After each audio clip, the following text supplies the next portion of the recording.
I would like to preface this video firstly that there is a little audio issue. It's difficult to hear me, especially on the German turn and during combat rolls.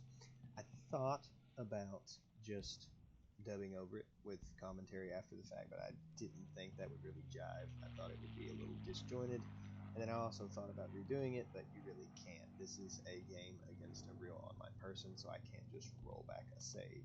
So if the audio is a little bit janky and my voice gets a bit lost, I do apologize. Enjoy the video. Today, I was playing Axis and Allies 1942 online, as you can guess. And what this is the online version of the classic board game Axis and Allies 1942, which is probably the most popular of all the Axis and Allies games. We're playing as the Axis, and this isn't really going to be a tutorial, but a basic breakdown of the objectives if you're not familiar with it. You have capitals, which are marked by stars, and then victory cities, which are marked by the factions with a circle icon on the territory. And the objective is to take a certain number of victory cities to win the game. It's not global domination. The sole objective is to take victory cities, and how it works is you get a certain number of IPC at the beginning of every turn. You spend that on troops, you can see here, and then you deploy them on the map and move them around, and when two sides engage, there's random dice rolls that determine. So, thinking, well, first of all, look and see what our opponent could draw, I guess. And you can see this is where you purchase. You have map notes, you can make notes on the map. And then War Diary, which shows what they purchased. It shows their combat move, the combat that ensued, the results, their non-combat moves where they moved troops that were engaged, what they deployed, and then what territories changed. So they took West Russia. And what they purchased was tank, 3 artillery, 2 infantry, and let's see, combat. They attacked here, and we lost our bomber, which for Germany is not the greatest, but we didn't lose the territory, but we're not going to be able to hold it. And a non-combat move, defending the Caucasus. This is a pretty standard move for the Russian player. And then infantry just moving into here. They moved their submarine to the British fleet in the north, which is another pretty standard move. And then they moved their anti-aircraft forward into West Russia because Germany has a lot of fighters. That's another fairly smart move. So for us, probably going to go with the pretty standard German move of just bull rushing Russia, trying to kill them first. Because if Germany does not focus either on pincering India or killing Russia, or if you get super lucky going to the Atlantic side, they will get squished in the middle. So probably just go infantry heavy. Infantry is mainly what you use as a meat shield to protect your heavier units, and then a little bit unorthodox is we are going to try to keep our battleship here alive. So we will give him a meat shield as well. We're actually going to save 4 points because they do roll over, so we'll have that next turn. And now this is the combat move, so you can see your highlighted units can do something in combat.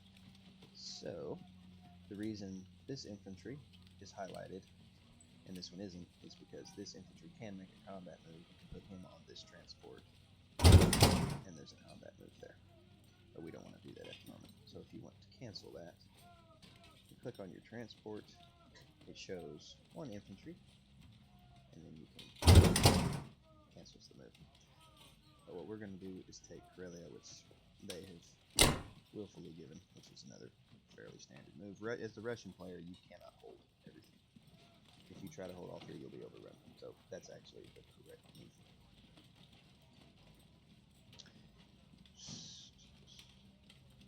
We're gonna try and get lucky.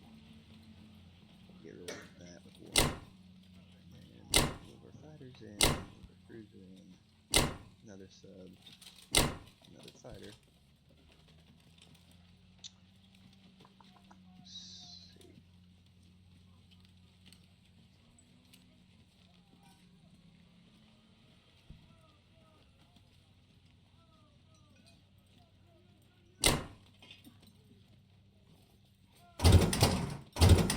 transport here very rarely will survive the first turn, so it's usually a good idea to move infantry to Karelia so you can get them either in a West Russia attack or moving behind to join up with your forces that you're bringing Japan up, because that transport will not survive and infantry can only go one territory per turn.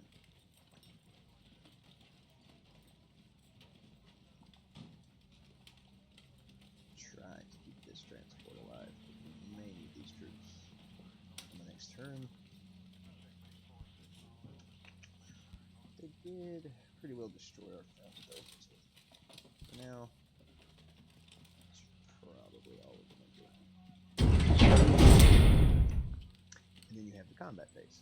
So all the moves that you just made, you'll go into a dice roll animation for each one, and you get the results.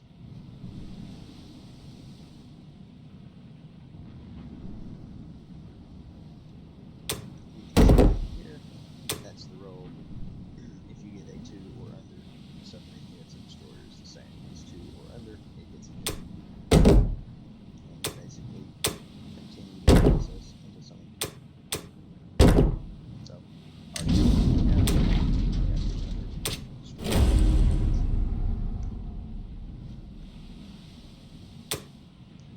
and you can set that up. I don't think it's here.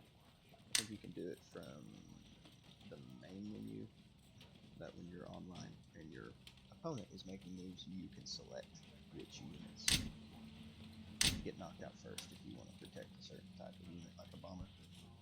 But when you're actually making your turn, you can select which unit.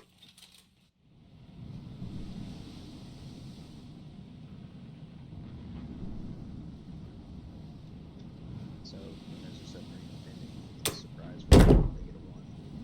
You lose one of your units before the actual combat begins. Now you can see the British units are here, where the attack will first.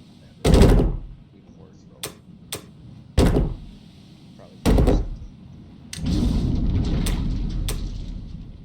And this happens every time too. So we're getting.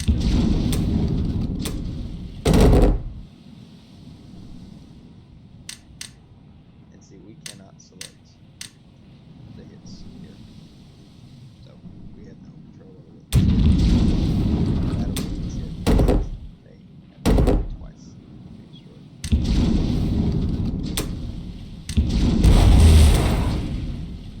We're actually going to retreat here because we cannot kill the submarine, so the fighter over of 40 rallies. And you can see the total. I can see these lost. And this is the turn summary for combat. You see your total loss, which we didn't destroy any Russian units. We focused on naval combat with the British. We lost quite a bit. British lost a destroyer. It shows the total cost of that. And then your non-combat move, where you move units that are not engaged in combat. So your fighter will have this flashing exclamation point. You have to land them after a combat turn. They're not over your territory. We are going to put him build up, and basically this is pretty standard Russia strategy. You just slow march everything to Russia.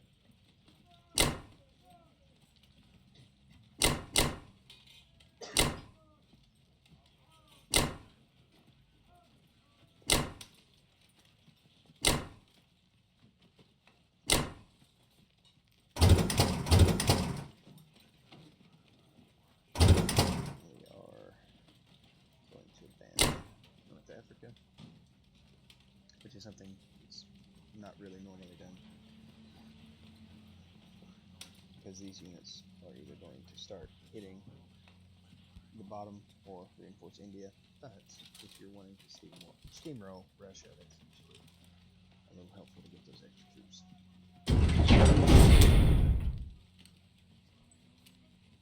And now the deployment phase. So the units you picked at the beginning of the turn, you can now deploy onto the map. So we'll try to keep our battleship and transport alive.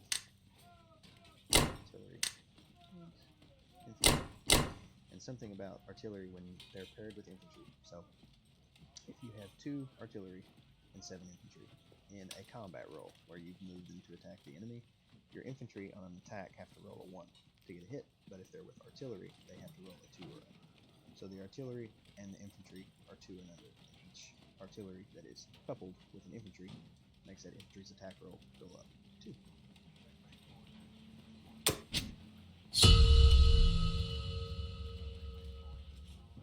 And then there's another recap of the turn, your national production, what went up or down, total IPC, territories, and then the victory conditions. Then also a list of your battles and territories changed. So we captured a victory point, so you can see we're 7 of 9 now.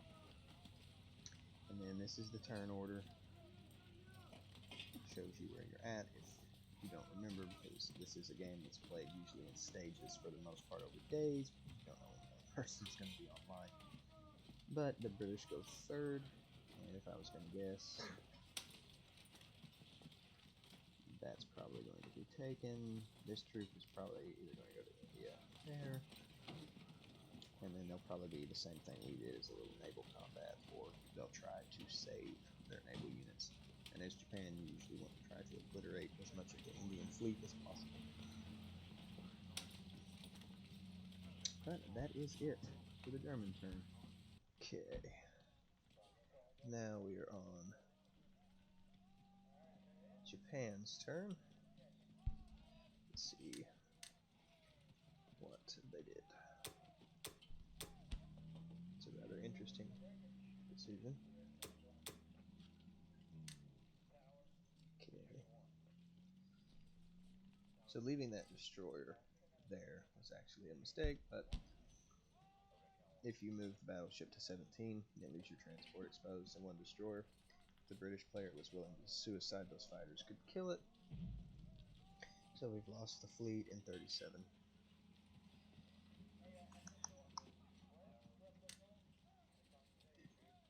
We did lose the transport.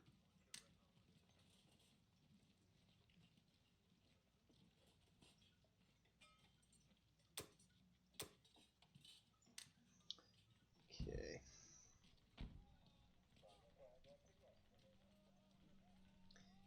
I do think we're going to Pearl Harbor the Americans, which is almost a necessity now that the British have this fleet.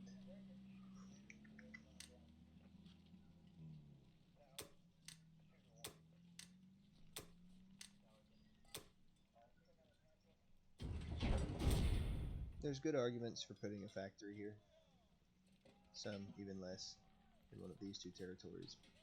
We're going to try and just transport most from the home islands proper.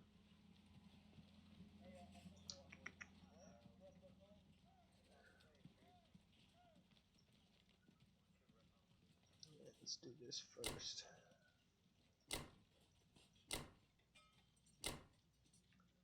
You won't make it. You will make it. You will make it.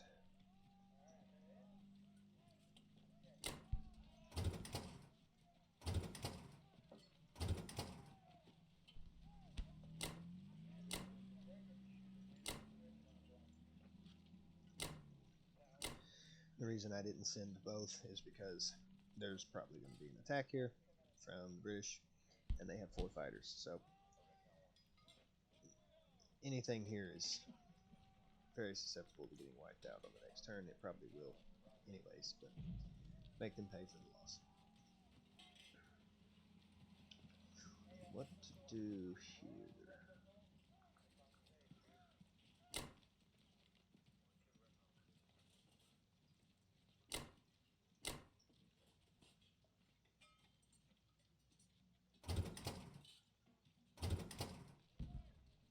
Another thing to mention, I guess, too, you can put an infantry and an artillery in a transport, or an infantry in a tank.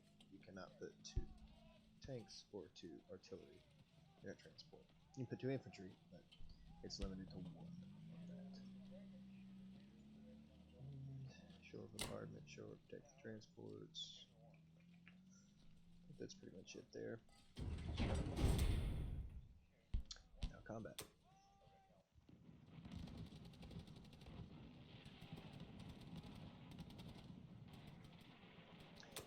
Bombardment, if have cruisers or battleships, they can a one-time roll to try and eliminate units. If they get a hit, it's the same for when they're in combat with other units. We missed on that one.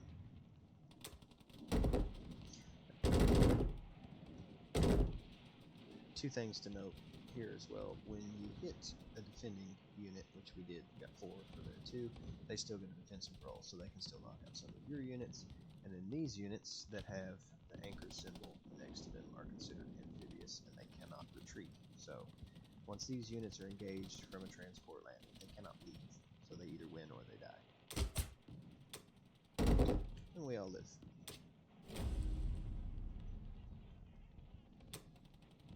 Then our next combat roll for a harbor.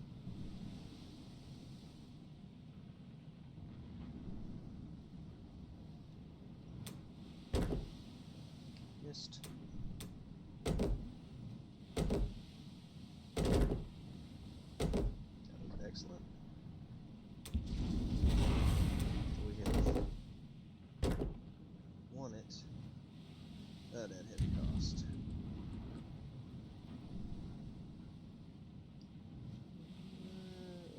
We're actually going to keep fighter cruiser.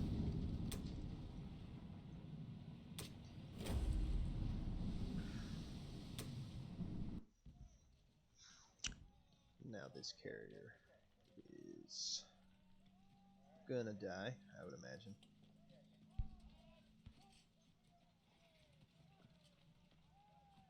It does have a fighter.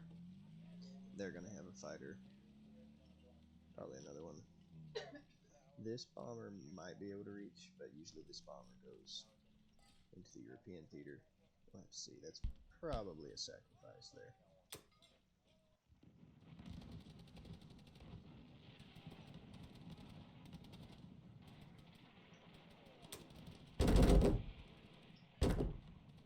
What a good roll. Equally impressive roll.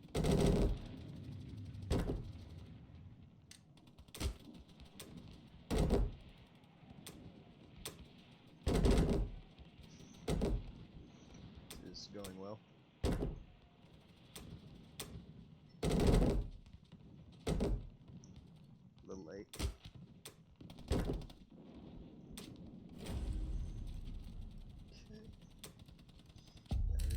Combat. That is a little bit better than the German turn. We actually took more than we lost. And now we have to move our units, airborne units, put him back for defense. We're going to put you there in case the Russians try to get cheeky, which they won't, but just in case. And then we're going to move the interior,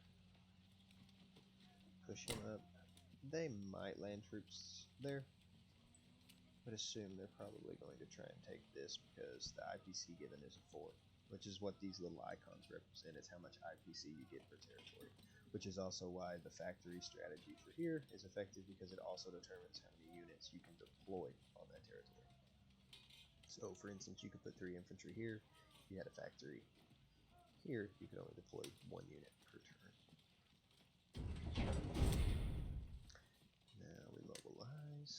Japan only has 1 factory location at the start of the game.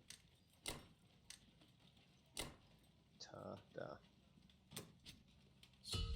And that is the end of turn 1 for us.